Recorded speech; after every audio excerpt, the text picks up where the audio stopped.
Hi, I'm Leigh and welcome back to Conscious Cooking.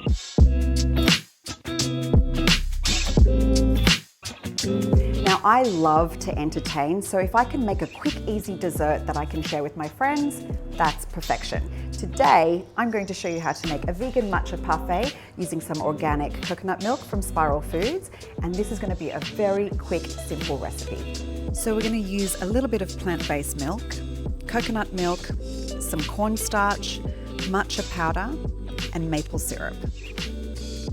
Place your pot on the stove over a medium heat and bring it to the boil while stirring continuously. You want to make sure that it doesn't burn on the bottom. Cook it for about 3 or 4 minutes or until your mixture starts to thicken. Once your mixture has thickened, you're going to pour it into the ramekins or the serving glassware and pop it in the fridge and chill it for at least 2 hours. Once you're finished, you can take your dessert out of the fridge and top it with your desired garnishes. We've used a bit of vegan cream, some fresh berries, and some vegan white chocolate. And there you have it, a vegan matcha parfait. I love the bitterness of the matcha along with the creaminess of the parfait. This is the perfect summer dessert when you're entertaining friends.